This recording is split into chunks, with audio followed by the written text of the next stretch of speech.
Bismillahirrahmanirrahim. Assalamualaikum warahmatullahi wabarakatuh. Innal hamdalillah nahmaduhu wa nasta'inuhu wa nastaghfiruh. Wa na'udzu billahi min sururi anfusina wa min sayyiati a'malina. Man yahdihillahu fala mudilla lahu wa may yudlil fala hadiyalah. Wa asyhadu an la ilaha illallah wahdahu la syarika lah. Lahul mulku wa lahul hamdu wa huwa ala kulli syai'in qadir. Wa asyhadu anna Muhammadan abduhu wa rasuluhu wa habibuhu wa khaliluhu salawatu rabbi wa salamuhu alaihi wa ala alihi wa ashabihi wa man ihtada bihudahu ila yaumiddin yauma la yanfa'u malun wala banun illa man atallaha biqalbin salim. Masyarul muslimin wal muslimat, jemaah yang semoga dirahmati oleh Allah Jalla Jalaluh. Segala puji dan puji syukur senantiasa kita ucapkan kepada Allah Rabbul Alamin. Kita memuja dan memujinya jemaah atas limpahan berkah yang diberikan oleh Allah Tabaraka wa Ta'ala kepada kita jemaah. Allah Jalla Jalaluh telah memberikan begitu banyak nikmat kepada kita jemaah yang sehingga ketika kita menghitung nikmat tersebut maka sungguh kita tidak akan pernah bisa menghitungnya. Dan ini yang disebutkan oleh Allah Tabaraka wa Ta'ala, wa in ta'uddu ni'matallahi la tuhsuha. Engkau kalau ingin menghitung nikmat Allah, sungguh kalian tidak akan pernah bisa menghitung nikmat tersebut.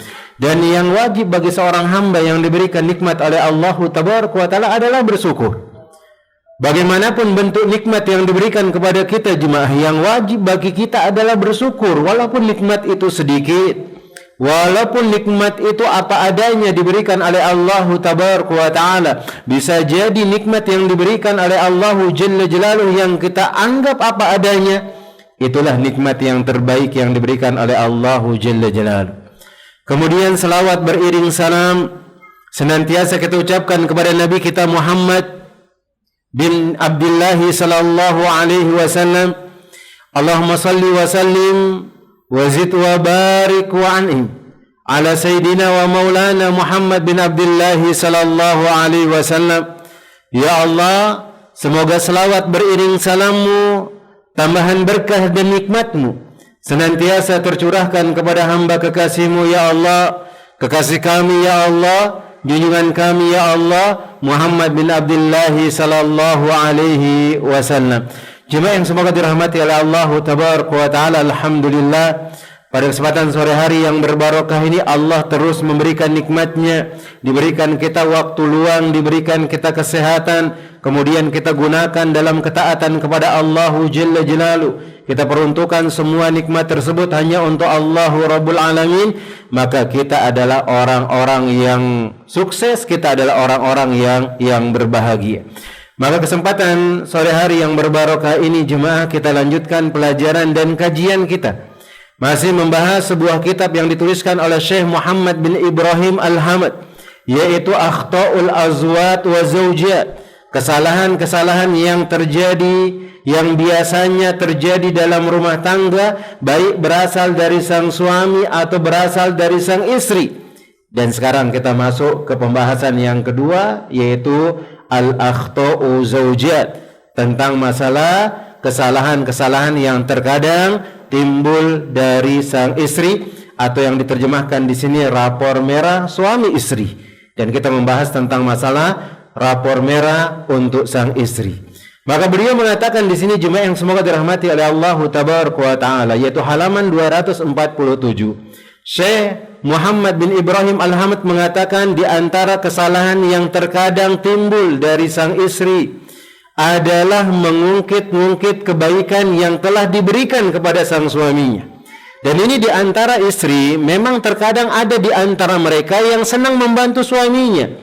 Dan memang istri idaman itu adalah istri yang dia senantiasa membantu suaminya dalam segala hal, baik dalam urusan dunia maupun dalam urusan akhirat, karena tanggung jawab seorang suami untuk membawa keluarganya masuk ke dalam surga Allah Tabaraka wa Ta'ala itu berat jemaah.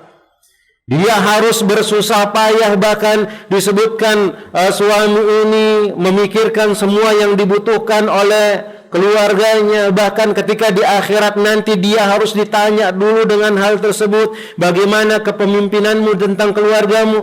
Maka seorang istri idaman itu adalah istri yang harus senang membantu suaminya. Tetapi pada kesempatan kali ini bukan itu yang dimaksud di sini.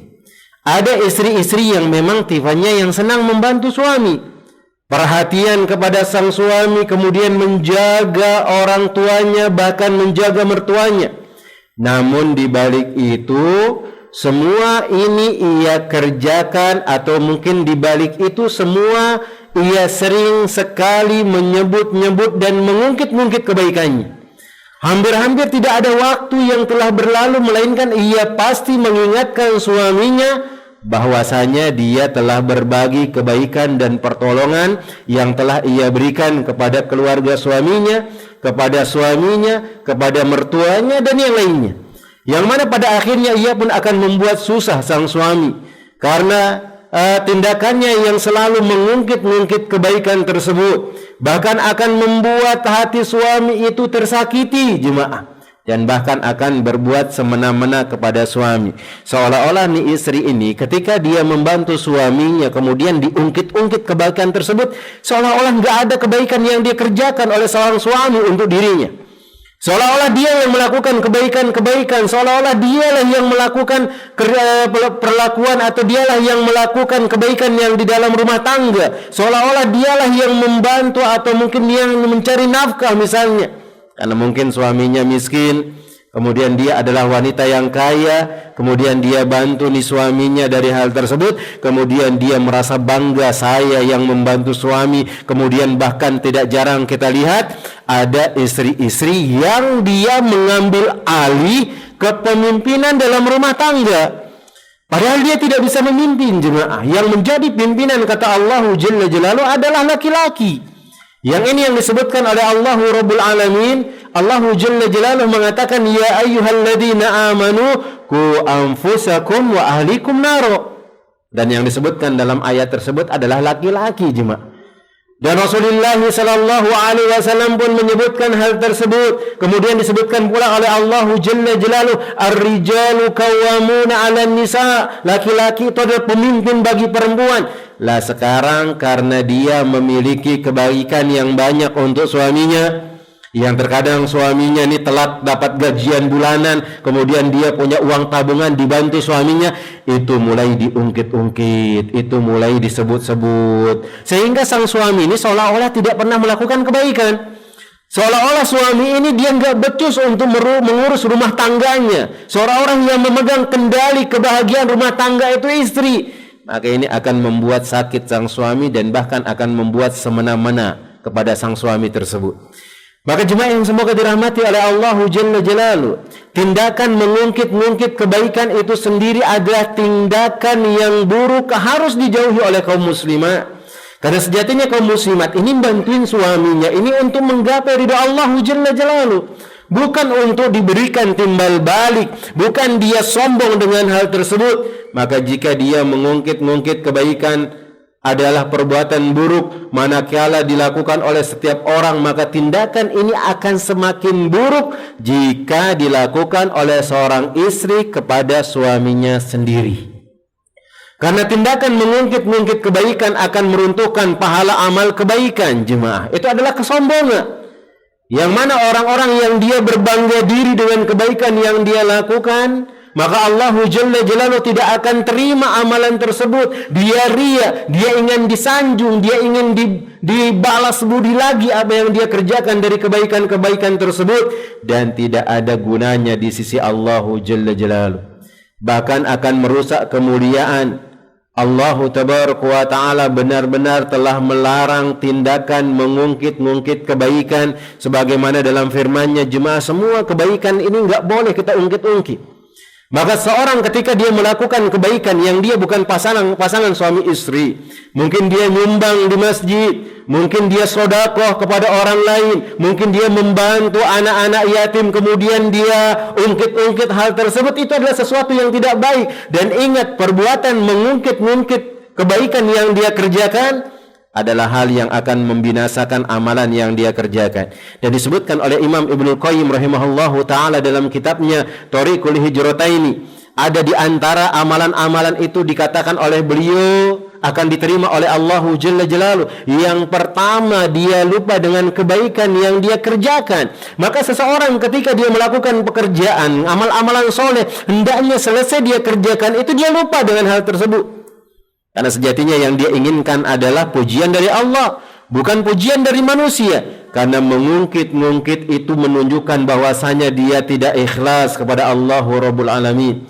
Dan ini yang disebutkan oleh Allah Jalla Jalaluhu. Allah Rabbul Alamin mengatakan, ya ayyuhalladzina amanu, wahai orang-orang beriman. Yang dipanggil adalah orang-orang beriman oleh Allah Jalla Jalaluhu, karena memang yang melakukan amal soleh adalah orang-orang yang beriman. Karena memang membantu suami adalah di antara sifat orang-orang beriman. Karena istri yang senantiasa dekat dengan suaminya, kemudian dia menjadi partnernya yang membawa rumah tangga ini menjadi bahagia, adalah orang-orang yang beriman. Maka Allah Jalla Jalaluhu mengatakan, la tubtilu shadaqatikum bil manni wal adha. Jangan kalian hancurkan amalan-amalan kalian, jangan kalian hancurkan, hilangkan pahala sedekahmu dengan menyebut-nyebutnya dan menyakiti perasaan si penerima. Dan ini sering kita lihat jemaah.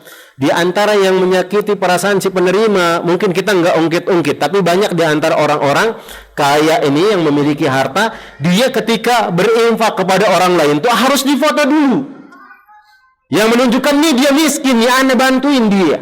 Kadang-kadang itu juga merasa sakit hati orang yang menerima, sampai-sampai masuk ke media sosial misalnya, yang orang tersebut tidak mau dia dimasukkan ke media sosial, bahkan ada yang menolak karena memang menjaga kehormatannya, karena perbuatan seperti orang mengemis yang dia disorting, dan dia tidak mau merasa hina dengan hal tersebut. Maka hati-hati, itu bisa menjadi bumerang bagi orang yang melakukan kebaikan, karena ternyata dia menyebut-nyebut kebaikannya, kemudian dia menyakiti orang yang menerima kebaikan tersebut.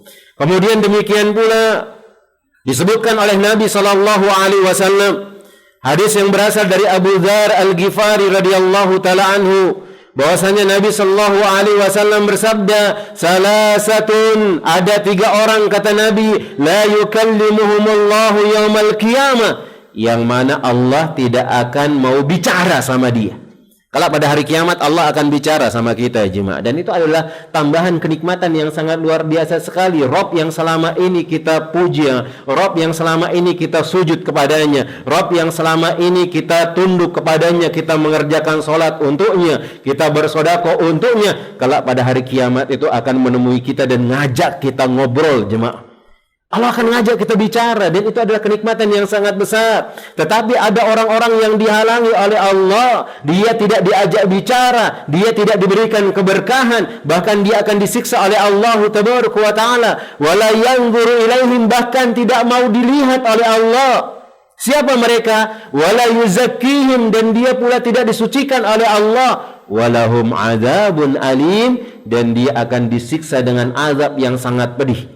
Maka Abu Dzar pun melanjutkan ucapannya kepada Nabi sallallahu alaihi wasallam.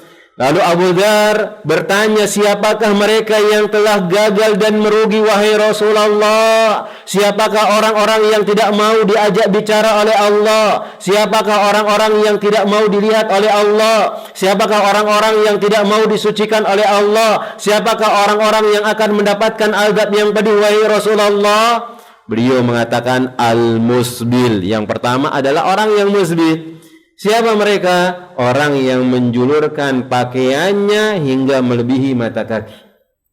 Wal mannan. Kemudian yang berikutnya adalah orang yang mengungkit-ungkit pemberian. Semua pemberian, dia mau mengungkit-ungkit pemberian ke orang lain.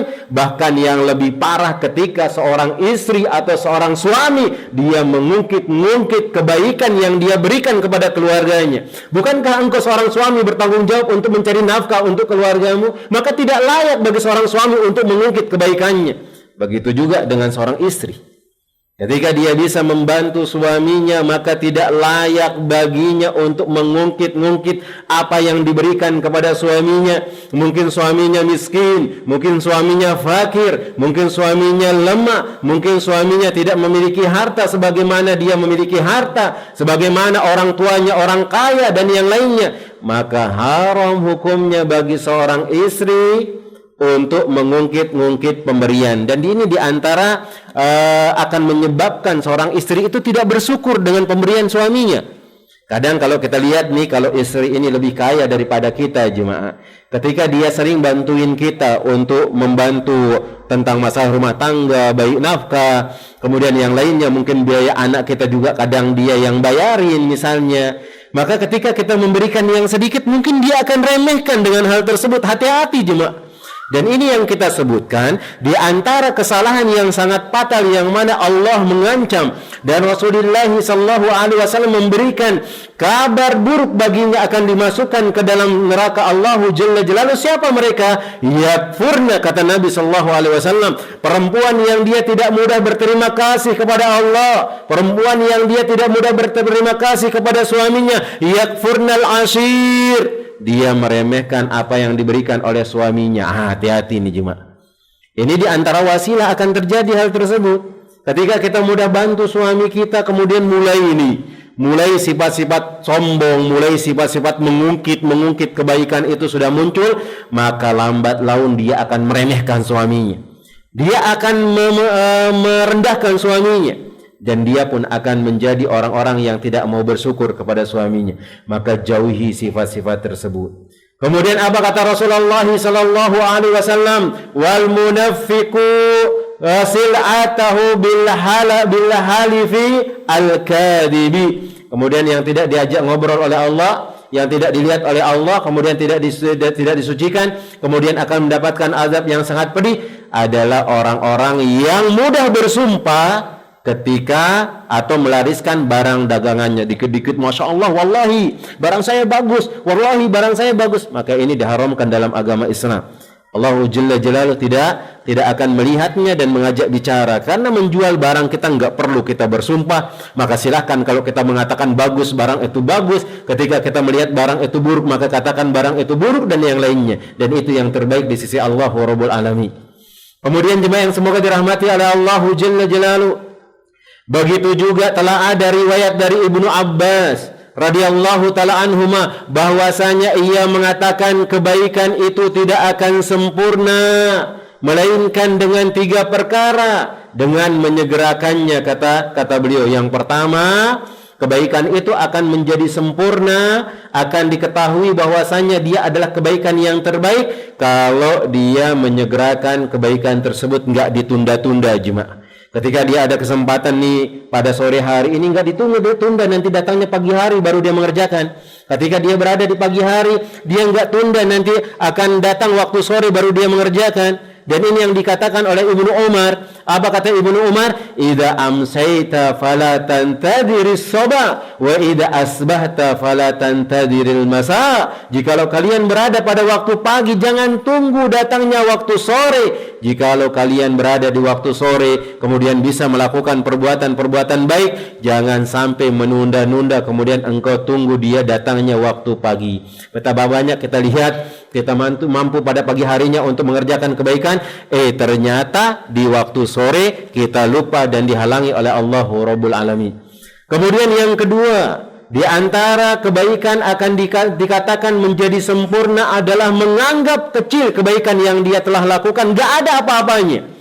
Walaupun dia telah membantu suaminya, walaupun dia telah mengeluarkan ratusan juta untuk membantu keluarganya, walaupun dia telah mengeluarkan uang untuk berinfak di jalan Allah, 100 juta, 200 juta, 300 juta dan yang lainnya, dia masih menganggap amalan itu adalah amalan yang sedikit.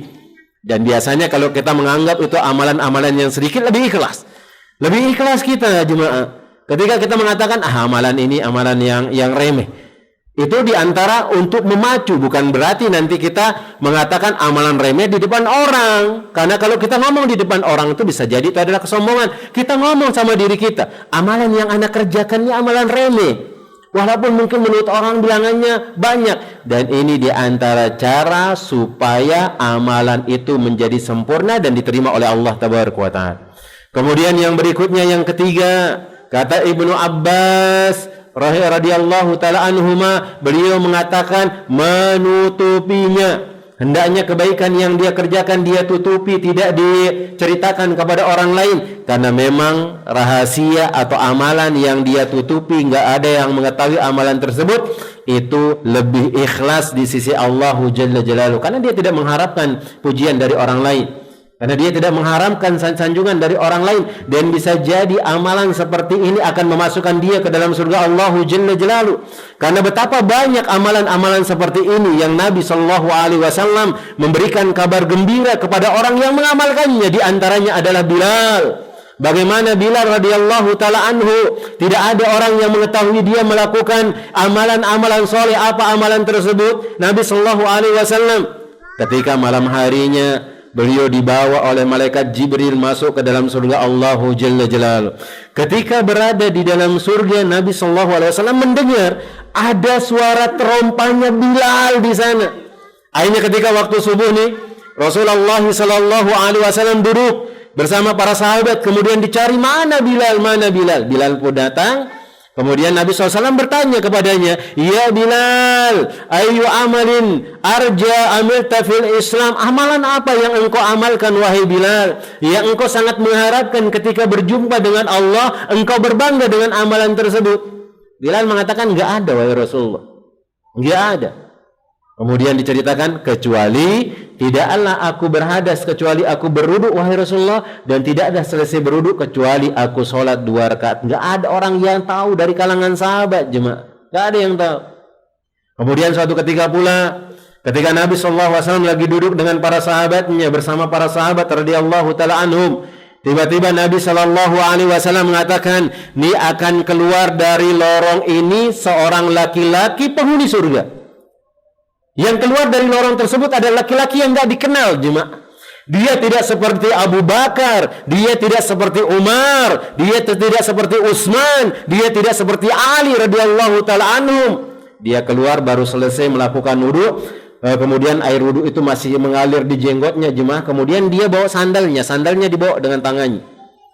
Kemudian keesokan harinya ketika Nabi SAW lagi duduk pula dengan para sahabatnya, kedua kalinya beliau mengatakan, akan keluar dari lorong ini seorang penghuni surga. Yang keluar itu sama seperti yang kemarin, laki-laki itu lagi. Kemudian ketiga kalinya Nabi SAW mengatakan, akan keluar dari lorong ini seorang penghuni surga. Yang keluar lagi, dia lagi laki-laki tersebut. Akhirnya pun ketika mendengar hal tersebut, Ibnu Umar ini cari cara dia, jemaah. Amalan apa sih yang dia kerjakan? Kenapa kok dia disebutkan 3 kali penghuni surga oleh Rasulullah Sallallahu Alaihi Wasallam, sedangkan kakinya masih menginjakkan di atas bumi, masih hidup dia, jemaah, masih sehat dia, jemaah, belum diwafatkan oleh Allah Rabbul Alamin, tapi sudah diberikan kabar gembira dia adalah penghuni surga. Akhirnya Ibnu Umar pun cari cara, kemudian bermalam di rumah sahabat tersebut. Dilihat kayak nggak ada amalan yang istimewa, nggak ada kelihatan amalan yang istimewa yang dia kerjakan, nggak ada. Akhirnya dia pamitan di Ibnu Umar.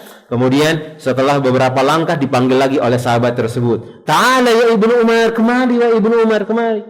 Karena engkau sudah mengabarkan bahwasanya aku adalah penghuni surga yang disebutkan oleh Nabi Shallallahu Alaihi Wasallam, maka aku akan kabarkan suatu amalan yang aku berbangga ketika berjumpa dengan Allah Rabbul Alamin.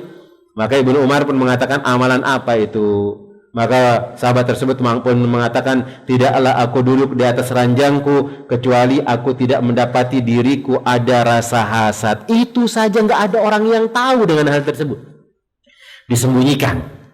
Tidak ada yang mengetahui amalan-amalan tersebut, dan memang amalan itu lebih ikhlas, jemaah, dan lebih sempurna. Dan disebutkan oleh Imam Ibnu Qayyim yang tadi kita sebutkan, di antara kelanjutan dari perkataan beliau dalam kitabnya Thariqul Hijrataini, di antara amalan-amalan yang diterima oleh Allah Jalla Jalaluhu, dia tidak menyebarluaskan amalannya, tidak mulah cepret-cepret kemudian di-share di media sosial, dibuat di statusnya, oh kita lagi kajian nih, oh kita lagi duduk majelis taklim nih. Dia nggak peduli dengan hal tersebut, nggak perlu, karena kita mengharapkan sanjungan dari Allah, Kita mengharapkan pujian dari Allah Tabaraka wa Ta'ala. Adapun kalau nge-share, oh hari ini ada kajian di sini, hari ini ada kajian di sini, silahkan, itu adalah kebaikan. Tapi kalau sampai nge-share kita foto sendiri, misalnya lagi duduk di masjid BC misalnya nih, Al-Hikmah BC, kemudian lagi duduk ngisi kajian dan yang lainnya, nggak perlu dengan hal tersebut. Karena apa yang kita inginkan, sanjungan dari manusia, itu nggak ada gunanya jemaah. Malah itu yang akan membuat amalan kita dihancurkan oleh Allahu Jalla Jalaluhu. Kemudian jemaah yang semoga dirahmati oleh Allahu Tabaraka wa Ta'ala, jika ia menyegerakannya, maka Allah akan membuatnya bahagia. Ini orang-orang yang menyegerakan kebaikan, Allah akan berikan dia kebahagiaan. Jika dia menganggap remeh amalan kebaikan yang telah dia lakukan, maka Allah akan membuatnya besar. Karena dia remeh, supaya tidak disanjung oleh orang lain. Tapi di depan Allahu Rabbul Alamin, maka Allah akan berikan yang lebih besar, dilipat gandakan hal tersebut. Dan jika ia menutupinya, maka Allah akan menyempurnakannya. Berarti amalan soleh yang dia kerjakan sempurna dan diterima oleh Allahu Rabbul Alamin. Kemudian jemaah yang semoga dirahmati oleh Allahu Jalla Jalaluhu, seorang ayah berkata kepada putranya, "Duhai putraku," kata seorang ayah tersebut, "jika engkau telah menolong orang lain, maka lupakan amalan tersebut. Jika engkau telah menolong orang lain, maka lupakan amalan-amalan tersebut." Dan Masya Allah, kita lihat ada wanita-wanita yang solehah yang luar biasa jemaah. Ketika dia memiliki uang banyak, uang mungkin yang dia diberikan uang belanja oleh suaminya, kemudian dia simpan menjadi banyak. Ketika suaminya nggak ada uang belanja lagi, ketika suaminya nggak ada uang untuk beli sayur lagi, tuh keluar lagi duitnya, dan dia nggak peduli dengan duit tersebut, walaupun dia harus mau beli skincare misalnya dan yang lainnya untuk pelembab kulitnya supaya dia lebih cantik di depan suaminya, tapi dia mendahulukan untuk membantu suaminya jemaah. Dan kita lihat ada wanita-wanita yang nggak peduli dengan hal tersebut, nggak perlu diungkit-ungkit dan yang lainnya. Maka lihat, ada seorang penyair mengatakan, jemaah yang semoga dirahmati oleh Allahu Jalla Jalaluhu, dengan mengungkit-ungkit kebaikan Anda telah merusak amalan seseorang yang berbuat baik jadi hina saat mengungkit pemberian. Maka orang-orang yang suka mengungkit amalannya itu akan menjadi buruk dia, walaupun amalan yang dikerjakan adalah perbuatan baik. Kemudian disebutkan oleh Al-Imam Asy-Syafi'i rahimahullahu ta'ala, beliau mengatakan, mengungkit-ungkit pemberian kepada suami di hati tampaknya lebih sakit daripada tercabutnya gigi. Karena memang ketika kita mengungkit hal tersebut, perasaan kita seorang kepala rumah tangga atau seorang suami, perasaan seorang suami itu akan sakit dia. Seolah-olah sang istri ini tidak menghormati suami tersebut, meremehkan suami tersebut, kemudian merendahkannya dengan kebaikan yang dia lakukan kepada suaminya. Padahal suaminya lebih besar lagi yang dia lakukan. Mungkin dia ukur dari dunia istri tersebut, kebaikan yang dia lakukan. Tapi sejatinya yang bisa membuat dia masuk ke dalam surga Allahu Rabbul Alamin adalah suaminya. Maka dia Rasulullah SAW pernah mengatakan kepada seorang sahabiah, ketika dia bertemu di jalan, kemudian bertanya bagaimana posisinya dengan suaminya. Kemudian Rasulullah SAW mengatakan, "Unduri aina anti, fa innahu jannatuki aw naruki." Lihat posisimu dengan suamimu, karena sungguhnya posisimu ketika baik dengan suamimu itu adalah surgamu. Kalau posisimu buruk dengan suamimu, maka itu adalah nerakamu. Apa yang kita banggakan dari mengungkit-ungkit kebaikan? Enggak ada. Adapun kalau misalnya sang suami ini enggak ada duit, tiba-tiba istrinya ada banyak duit, kemudian nih sang suami, ana minjamkan duit, dipinjamkan duit ini kepada suaminya. Kemudian nanti pas suaminya gajian, kemudian disebut, "Oh kemarin abang itu minjem duit sama ana, diganti." Ini bukan mengungkit-ungkit pemberian, karena sang suami ini minjem sama istrinya, maka silakan diganti. Maka kita katakan ini bukan mengungkit pemberian, karena memang itu akadnya bukan memberi secara cuma-cuma, tapi diganti sebagaimana seperti utang. Tetapi membantu suami mengikhlaskan hal tersebut, maka itu jelas lebih utama. Demikian pula jemaah yang semoga dirahmati oleh Allahu Jalla Jalaluhu, Al-Barudi rahimahullahu ta'ala pernah mengatakan, "Kutahan rasa takut mengungkit pemberian tiap kali musibah berdatangan. Memikul berbagai musibah lebih manis ketimbang mengungkit pemberian." Dan itu benar jemaah. Itu benar. Kita mengungkit atau memikul berbagai masalah dengan musibah-musibah itu lebih enak jemaah kita hadapi sendiri. Bahkan kalau kita sama-sama menghadapi musibah tersebut akan lebih manis daripada apa? Mengungkit-ungkit kebaikan yang telah kita berikan kepada sang suami. Maka tindakan mengungkit-ungkit pemberian dan menyebut-nyebut pertolongan yang pernah diberikan merupakan atau bukanlah sifat-sifat yang mulia dan merupakan adalah sifat-sifat yang tercela.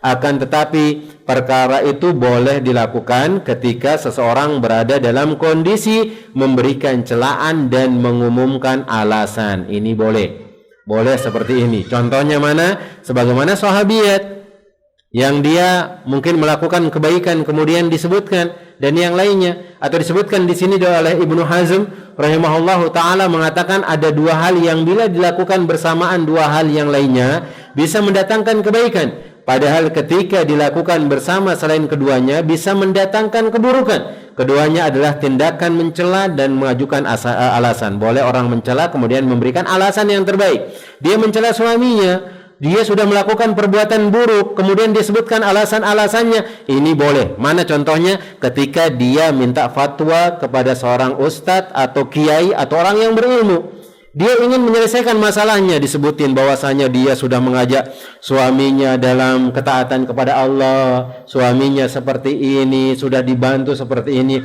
tapi dia melakukan perbuatan yang tidak benar, mencari fatwa, kemudian mengajukan alasannya seperti ini, kemudian perbuatan mengungkit-ungkit pemberian dan menyebut-nyebut pertolongan yang telah diberikan bisa mendatangkan kebaikan ketika harus menyebut celaan dan mengajukan alasan. Ini boleh, tapi enggak semua, karena memang menyebut-nyebut kebaikan atau mengungkit-ungkit hal tersebut hukum asalnya adalah sesuatu yang tidak dibolehkan dalam agama Islam. Meskipun pada dasarnya tindakan mengungkit-ungkit pemberian dan menyebut pertolongan adalah merupakan puncak keburukan jika dilakukan pada selain dari dua keadaan ini. Oleh sebab ini diperbolehkan oleh seorang istri jika memang dibutuhkan untuk mengkritisi suami atau mengajukan alasan kepada suaminya untuk mengingatkan sang suami tentang sedikitnya kebaikannya, bukan bertujuan untuk mengungkit-ungkit pemberian dan tindakan semena-mena, namun hanya sekedar untuk mengingatkan sang suami bahwa juga istri punya kedudukan dan peranan, boleh. Tapi jangan sampai dibuat ajang untuk saling membanding-bandingkan, akhirnya meremehkan suami dan yang lainnya. Maka jelas itu adalah sesuatu yang diharamkan oleh Allah tabaraka wa taala. Kemudian yang berikutnya jemaah yang semoga dirahmati oleh Allah tabaraka wa taala, di antara kesalahan yang terkadang terjadi yang berasal dari pihak istri, memberitahukan persoalan rumah tangganya kepada orang lain, dan ini banyak kita dapati di media sosial jemaah. Ketika dia ada masalah dengan mertuanya, dia heboh di media sosial.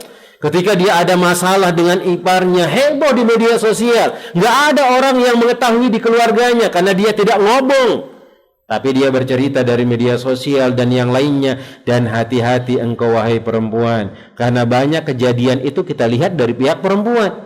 Maka lihat di media sosial banyak yang ngeluh-ngeluh keluarganya, yang membuat status galau, yang membuat curhatan-curhatan yang tidak penting, yang orang itu bahkan tidak memberikan faedah sama sekali. Seharusnya ketika kita ada masalah dengan orang tua kita, nih saudara-saudara kita ini memberikan solusi. Wahai saudaraku, lakukan ini supaya engkau baik kepada orang tuamu. Malah yang kita dapatkan di komentarnya apa? Memang mertua yang kayak seperti itu harus ditinggalkan. Itu bukan malah memberikan solusi, malah memberikan atau membuat rumah tangga seseorang itu menjadi runyam, rumah tangga seseorang itu menjadi buruk dengan orang-orang yang lain yang tidak tahu menahu tentang apa yang terjadi dalam rumah tangga kita. Maka tidak perlu masalah rumah tangga ini kita kabarkan ke orang lain. Dan ini sedikit kemarin dibahas ketika seorang istri tidak bersyukur kepada suaminya. Maka ketika ada orang yang bertanya tentang suaminya, bertanya tentang keadaannya, bertanya tentang anaknya, bertanya tentang keluarganya, maka dia katakan dia puji Allahu Jalla Jalaluhu, kemudian dia puji kebaikan suaminya, kemudian dia katakan alhamdulillah fi kulli halin, segala puja dan puji syukur kepada Allahu Jalla Jalaluhu dalam semua keadaan. Maka di sini beliau mengatakan, Syekh Muhammad bin Ibrahim Al-Hamad hafizahullahu ta'ala, suatu perkara yang telah diketahui bahwa ada sejumlah istri yang tidak memiliki sifat penyabar. Jika terjadi perselisihan atau persoalan dengan suaminya, maka ia pun segera mengadu kepada orang tuanya, saudara laki-lakinya, dan kepada saudara perempuannya. Bahkan terkadang ia juga mengadu kepada teman-teman perempuannya, padahal persoalan tersebut sepantasnya untuk dirahasiakan dan tidak perlu untuk digembor-gemborkan atau gembar-gemborkan. Maka tindakan sang istri semacam ini merupakan wujud minimnya rasa kesetiaan kepada suaminya dan tergesa-gesa yang tercela atau ketergesa-gesaan yang dicela oleh Allah Jalla Jalaluhu. Demikian pula tindakan semacam ini merupakan bentuk ketidaktahuan dan kebodohan, karena tindakan itu bisa menjadi sebab runtuhnya bangunan rumah tangga. Maka oleh karena itu jemaah yang semoga dirahmati oleh Allah Jalla Jalaluhu, sama sekali tidak menjadi persoalan, bukanlah syarat kebahagiaan sebuah rumah tangga, tetapi sedikit atau banyak persoalan dan kemelut pasti akan terjadi. Dan kita sebutkan bahwasanya rumah tangga yang bahagia itu bukan rumah tangga yang enggak ada masalah. Rumah tangga yang bahagia itu adalah rumah tangga yang ada masalah dalam rumah tangga kita, tapi diselesaikan dengan apa yang diajarkan oleh Nabi Shallallahu Alaihi Wasallam. Bukankah kita ingin mencontoh kehidupan Nabi Shallallahu Alaihi Wasallam?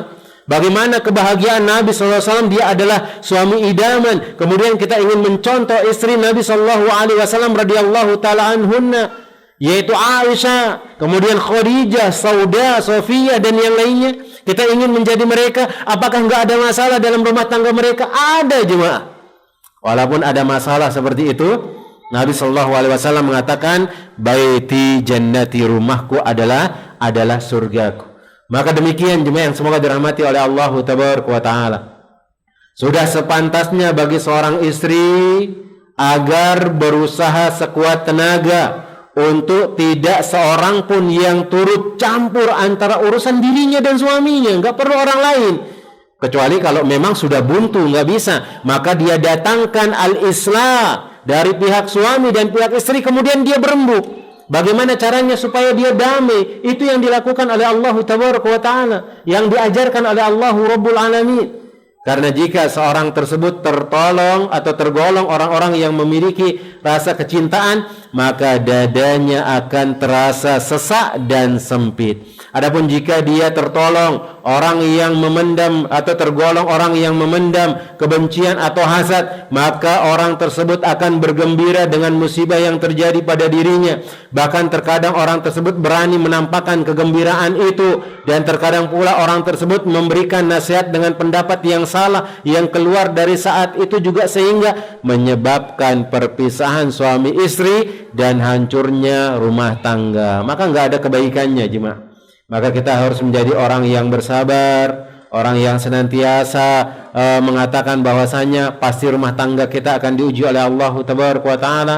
Dan ini sudah kita sebutkan alasan kenapa Allah itu menguji kita. Di antaranya karena kita beriman, jemaah.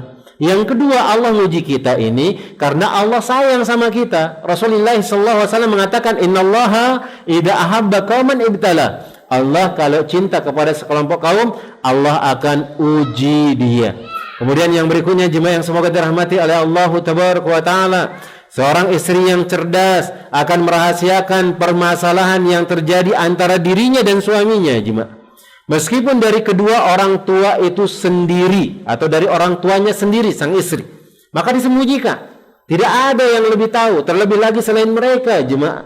Dan ini yang diajarkan oleh Nabi SAW. Kecuali apabila terjadi perselisihan yang gawat dan jalan keluar begitu sulit ditemukan, maka ia boleh meminta saran yang sesuai dengan kasus permasalahannya, silakan. Atau ia mengangkat seorang penengah yang bisa memberikan solusi yang sangat tepat. Dimediasi dulu, maka pihak dari laki-laki datang, pihak perempuan datang, kemudian dia berembuk. Dan ini yang diajarkan oleh Nabi SAW ketika, atau diajarkan oleh Allah Jalla Jalaluhu, ketika ada istri yang nusuz, yang dilakukan apa? Dia dinasihatin dulu, kemudian kalau enggak bisa maka dia pisah ranjang, kalau enggak bisa maka dia diboikot. Kemudian yang keempat, ini yang sudah kita sebutkan jemaah. Yang keempat, kalau enggak bisa pula semua nasihat tersebut, dia ngulangin lagi, maka dia utus hakaman min ahlihi wa hakaman min ahliha, utusan dari laki-laki tersebut dan utusan dari keluarga perempuan tersebut. Kemudian dia rembukin apa jalan keluarnya. Seandainya kalau memang jalan keluarnya harus cerai, maka dia ambil hal tersebut. Tapi kalau bisa jangan sampai cerai, maka mungkin itu yang terbaik. Allah Ta'ala alam bisawab. Jemaah, ini yang dapat kita sampaikan. Semoga Allah Jalla Jalaluhu senantiasa memberikan keberkahan kepada kita. Terutama semoga Allah Tabaraka wa Ta'ala memberikan keberkahan dalam rumah tangga kita. Maka di antara kesalahan yang dilakukan oleh seorang istri, jangan mengungkit-ungkit kebaikan yang telah diberikan kepada suaminya. Suka mengungkit-ungkit, ini adalah kesalahan. Maka dihilangkan hal tersebut. Kemudian yang kedua, sudahlah, masalah rumah tangga kita ini nggak perlu ada orang yang tahu jemaah. Kita selesaikan sendiri, nggak perlu heboh. Bahkan sekarang kita lihat jemaah, Masya Allah, di media sosial itu luar biasa. Masalah rumah tangga orang dibeberkan, disebutkan aib-aibnya. Maka itu adalah peluang syaitan, peluang yang akan menghancurkan rumah tangga kita. Nggak perlu kita cerita apapun masalah kita, sudah nggak perlu. Kadang-kadang juga ada orang nih nggak bisa cerita dia di media sosial, tapi dia cuma nge-share status emot menangis. Orang bingung ada apa, akhirnya bertanya-tanya orang, kemudian dicerita seperti ini, maka hilangkan hal tersebut. Nggak perlu. Curhat kepada Allah Jalla Jalaluhu, kabarkan kepada Allah, sehingga Allah Tabaraka wa Ta'ala bisa merubah suami tersebut dan memberikan kebahagiaan yang terbaik jemaah. Kita nggak perlu share-share di media sosial, karena sifat-sifat tersebut bukanlah sifat-sifat wanita idaman. Sifat-sifat tersebut adalah sifat wanita-wanita yang tercela, yang Allah akan melaknat dia bahkan seperti itu, karena akan membuat suaminya susah, karena akan membuat suaminya tidak ridho, karena akan membuat suaminya merasa tidak berguna dan yang lainnya. Dan ini adalah kesalahan yang sangat fatal, yang sangat besar, yang harus dijauhi oleh seorang istri. Jangan mengungkit-ungkit kebaikan. Silahkan kalau pengen memang nggak mau memberikan kebaikan kepada suami, untuk dikasih hutang aja, kasih hutang sudah. Kasih hutang. Nanti kalau suaminya gajian baru ditagih. Katakan kepada suami, ini saya kasihkan bantuan untuk mencukupi kehidupan kita, tapi dengan hutang. Karena memang nafkah itu dari suami. Silahkan dengan hutang, nanti ditagih boleh. Karena ini bukan mengungkit-ungkit, karena akadnya ngutang antara mereka. Ya, selanjutnya mungkin diikhlaskan setelahnya dan seterusnya. Kemudian yang berikutnya adalah kita sebutkan, ingat rumah tangga kita nggak perlu ada yang tahu, cukup antara kita saja, tidak perlu antara mereka. Nah, tidak ada yang perlu untuk mengetahui masalah kita, karena keluarga yang bahagia itu adalah keluarga yang orang-orang tidak tahu masalah kita jemaah. Wallahu ta'ala alam shawab. Ini yang dapat kita sampaikan. Sisanya atau mungkin sedikit waktu kita sisakan untuk tanya jawab kalau memang ada pertanyaan. Tafadhol kaum muslim.